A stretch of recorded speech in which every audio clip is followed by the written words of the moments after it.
Welcome back to the Edu20 podcast. My name is Courtney. And I'm Shannon. And we are owners of Edu20. We are an organization that helps support educators simplifying education, basically, making it simple because we overcomplicate a lot in education. Shocking. And we talk about all the things on this podcast. We also have another podcast that's after hours. You want to check that out too. But we're glad you joined us today because today we're going to keep talking a little bit more about lesson planning. And, you know, it's a touchy subject, but somebody's got to talk about it. So here we are. You know, and if you haven't seen our last episode, we talked about the big 4 things that you need to do when you are planning. And so we're going to kind of take a deeper dive a little bit further into one of those elements today. I'm really excited. Me too. So we talked about in the last episode that when you're lesson planning, to make it efficient but really effective, you want to look for your standards and objectives. You want to identify where you're going to check for understanding, those lesson checks, what activities are essential that are going to get students there, and then how are you going to engage them and let them do the thinking and learning. So we're going to branch out and focus in on one of those elements today. We're going to talk about lesson checks and checks for understanding. Because picture this in your head, Courtney. If you have 80 students per day, okay, and you spend 60 seconds per student analyzing a work product from the lesson, you've just spent 2 planning periods. Just looking at lesson checks for understanding. But they're critical. You have to do it. So how do we make it manageable? What is the importance? Where should we do it? Because that statistic scared me a little bit when one year I was faced with 153 freshmen. Oh, yeah, it was fun. It was a fun year. Mm-hmm. You live to tell the story. I did. Wow. Yeah, it's daunting sometimes because the whole point of teaching is to make sure kids have learned. And a lot of times we focus so much on the teaching side, we forget to check if they learned. And a lot of times the lessons become more about assigning them things to do and checking off a box, right? Right. But we've got to shift our thinking, and because the kids are doing something, but the whole point of them doing something is to practice or process the information you want them to learn. And so I got into the bad habit a lot of times, and some of y'all, I know y'all empathize with me on this, is that a lot of times I was monitoring, which means I was moving around the room and my kids were doing work. But a lot of times I was monitoring for completion, right? Not comprehension. Like I wasn't actually monitoring were they learning. I was just making sure they were staying on task. Gotcha. And so like that's one of the That's issues. definitely a habit to get into. Yeah, I used to run into. And then like the sheer volume of work to look at, it's so much. So how do we make this a more efficient process? How do we make this easier for teachers? And what are some things we can use as checks to make things move a little bit faster for teachers?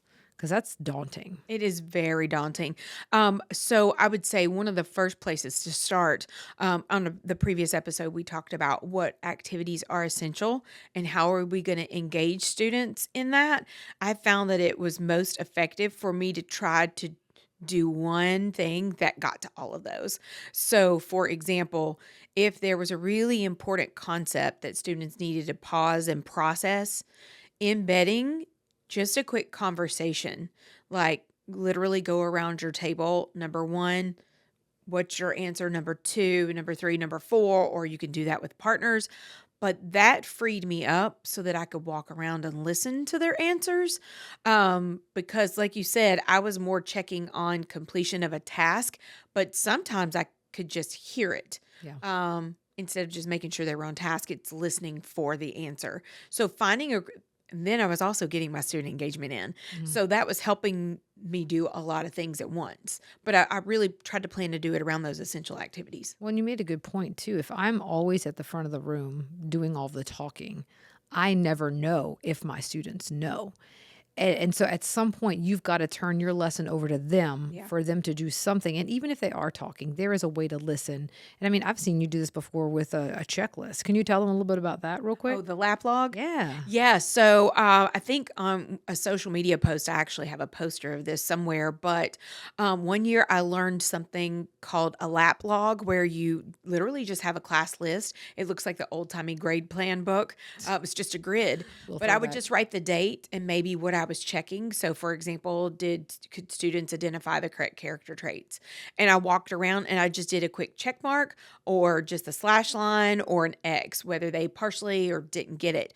And I might not could do anything with the information that day, but as I was picking up data, I could look at trends during the week and see who was getting the concepts in the lessons and who wasn't getting it. And look at that, like even looking at the lap log, Yeah. that helps you to buy back some time rather than looking at every piece of student work. Yeah, because You it's know, physically impossible and a to lot of times we wait until the end of the lesson to check for understanding because we should have a lesson check, right? Sure. But those things can happen throughout the lesson.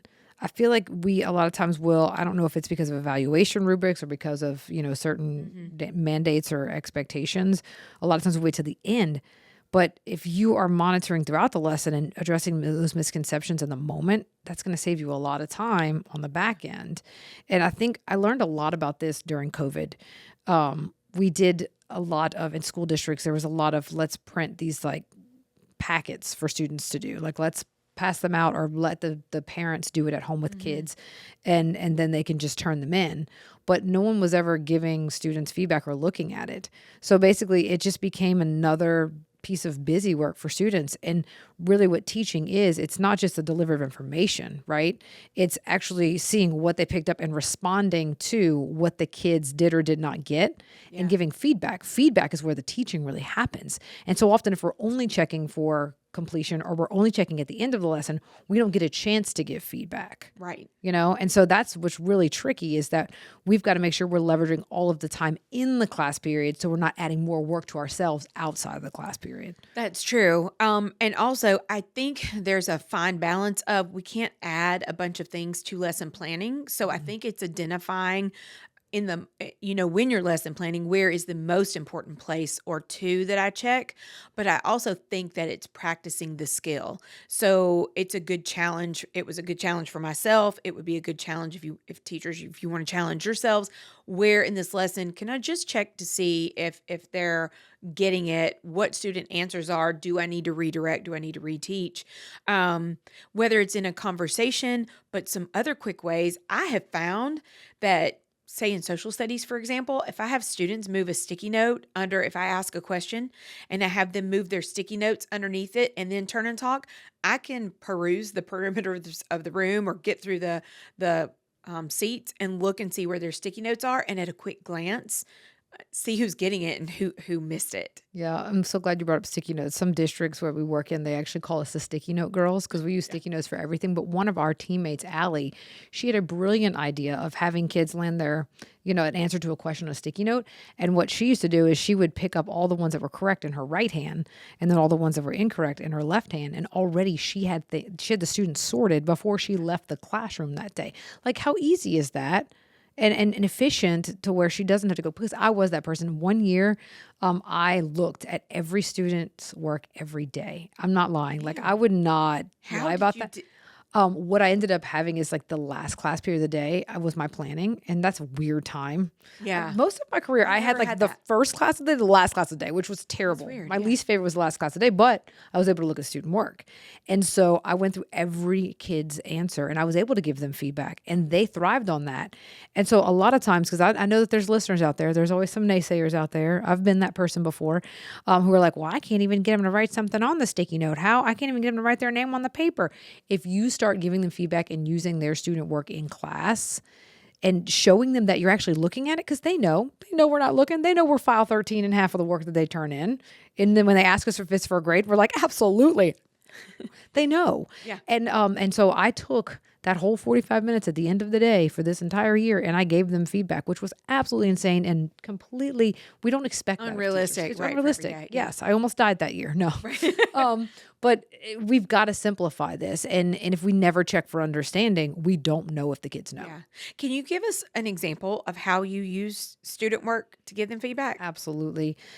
So once I learned from that experience that I didn't have time to look at every student work, every piece of student work every day.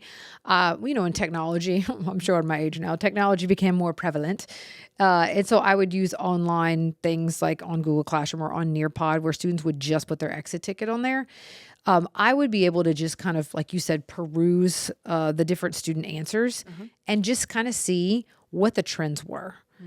So I would look and just see, sometimes I would pick like 6 kids. I would just pick 6 of them and see, okay, what are the common misconceptions Well, I here? like pick 6. It was just something so simple. So I was able to identify trends to address whole group and then sometimes I would individualize, but again, that was few and far between because it's not realistic. Like everyone's like, oh, make your groups every day. I never got time for that. Okay, let's be real. And so I would do a pick 6 and I would look for the big trends that kids were missing. And the next class period, I would open up the day with 2 student answers that usually revealed the trend because a lot of kids, we like to use exemplars, but some kids don't know that it's good because it's not compared to a weaker answer. So I love to put the strong answer next to the weak answer and have kids identify that was the warm up, that was the bell ringer. Which student answer was stronger and why?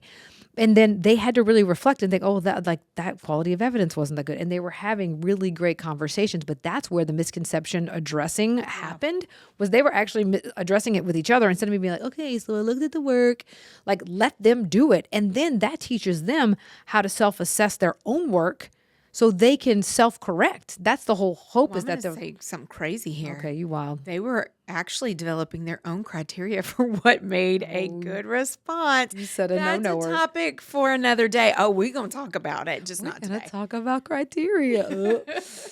Well, there are 2 other things that I want to talk about specifically with criteria, and one of them Criteria or checks? sorry, checks. Okay. Lesson I was checks. like, we're not Sorry. going there yet, are we, No, Shannon? No. I'm not ready. This is 50, y'all. Sorry.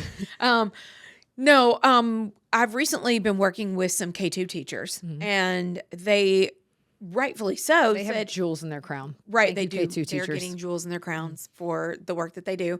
But it's really challenging, specifically with, let's say, social studies or science, for example, when those are the least amount, a lot of times that they have to teach those subjects. Yeah. How do they do quick checks for understanding when the kids can't write? And so we've been problem solving some ways, and these teachers are brilliant. They're like, you can just have on a sticky note and ask a question, and the students can do their invented spellings, but it's just writing their answer down on a sticky note or drawing a picture. Yes. And we've had great success with that.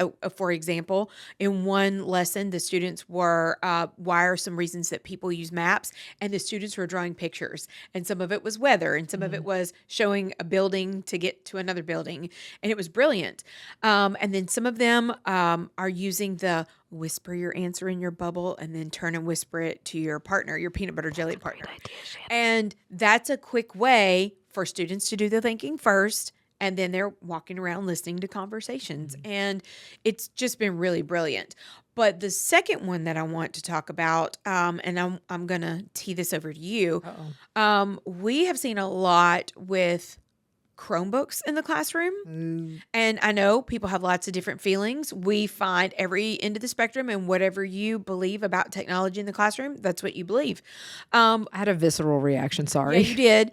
Because we have been able to see some things, the challenges. What are some of the challenges with technology and checks for understanding? The hardest thing, y'all, is kids are multitaskers and they're smart. Yeah. So one of the hardest things is them getting off task. You can do 20 things at one time on a computer. I mean, we've seen this with adults. Like if you give kids an opportunity to opt out, they're going to take it. If you give adults an opportunity to opt out, they're going to take it. And so it's very, very hard to monitor understanding. And it's very, very easy for kids to hide behind a screen. Yeah. I know personally, my middle schooler, she is on a Chromebook from 7:30 to 2:30. And a lot of times as a teacher, it's hard for me to get around and look at it. It's hard for me to see the tiny type. And then they turn the darkness down all the way and you're like, I can't read it. But we've even seen, like we've done kind of field tests ourselves on this, just giving adults paper versus computers. And it's something about me being able to see what they're writing and be able to give feedback in the moment. It's a lot easier. Now, again, I use technology. Like I use the Nearpod for kids to turn their answer. I use the Google Classroom because that was really good for me. Our lives easier for sure. Yeah, it was really easy for me to access that student work and not take it with me in my tote bag everywhere. Right. But in the lesson, I've just found that it's more difficult to monitor understanding ongoing. Yeah. But I know that parents also, like you've got two sides. Parents need to be able to see that work too. I think the something that we've seen successful is just be really intentional. Mm. And I've seen where some teachers will have jot their answer down first, and then after they turn and discuss, they land it That's good. in a Google Doc or digitally. Now, some people might feel that that's extra work. You can embed those turn and talks and just have the discussions where each student has to do the thinking and just can't hide. Yeah. It's thinking about how do we eliminate the opt-outs. I think it's also challenging if they are working digitally because they can share answers. I mean, we all know the challenges, but it's really knowing what do I have to check in this lesson. Sometimes if they're just typing and they're just practicing the content, that's great. But if it's a really important lesson check, like you've got to know where your students are at with this concept, I think that's when just to be strategic in how you're assessing their learning. And even if you do land it on a Chromebook, like having them turn and talk, we've got to prepare students to be listeners. Because there's so many adults in the world right now that just wait for their turn to talk instead of being listeners. Yeah. And having that turn and talk opportunity, even if they landed on the Chromebook, I can hear what they're saying, and they are actually processing and practicing. And you like to call it rehearsing their thinking. Rehearsing their thinking. Before they land it. So there's different ways to check, y'all. It's just be very intentional because kids get real tired of doing things for the sake of doing them. Busy work. If you're going to have them write something down or going to have them talk about it, make it purposeful. Make it one of those essential activities and make sure you're looking to see, did they actually learn what I wanted them to learn? Yeah. I heard on another video, and I wish I knew the original creator. You know, we watch so many videos. I don't know who originated Shannon this likes to term. doom scroll. By doom scroll, she means I like to research On TikTok. the TikTok. Yeah, it's fine.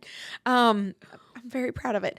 I wish I could find the original creator. So if anybody knows, tag them in our comments so that we know. But there was one educator who said she tasked, not asked, when she learned better.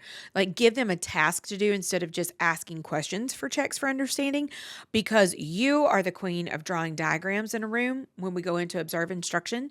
And you're great about drawing the seats. And what do you find in your diagrams? I find that I like to make marks of how many seats are in the room, and then I like to put dots where kids have responded to content questions. And so often we see out of 25 kids in the classroom, only 4 have responded in 20 minutes. And so if we're not being intentional about checking for understanding, we're not giving kids a chance to think about their content, to process their content. Yeah. And sometimes I don't feel like it's our fault as educators when we feel so controlled. And we've said it before, the calendar and the curriculum are controlling you. You've got to get through these lessons and stay on pace. And there's so much pressure. So I think it just comes back down to taking a breath and in your lesson planning, being super intentional. Where is one place that I really need to make sure that kids are getting it? Absolutely. And it just takes practice. I found for me, it took, might have been a little slower, but it took me several years to get confident in that. We tell people all the time that the only reason why we stand before them to lead PD is because we did everything wrong and then figured it out later. Sorry, former students, if you're listening to me. My first class is in therapy, hopefully right now. But we don't know it all. We're still finding it out as we go out into these education streets. We are there in the trenches with you, finding things out and learning things from you every day. So like if you have good ideas for checks for understanding that we didn't mention today, drop them in the comments below. We'd love to hear them and continue to follow us on social media. I know we're running out of time for this episode, but our social media is at Edu, it's EDU, and then the words 2020. You can follow us on all social media platforms. And of course, check out those after hours podcasts because that's where things get wild. But hopefully you've gotten at least one little nugget today about monitoring understanding in the classroom and those lesson checks, because those are so critical. We have to know what kids have learned because that's the whole point to us teaching. So hopefully we'll see you next time, and thank you for joining us today. We'll see you soon.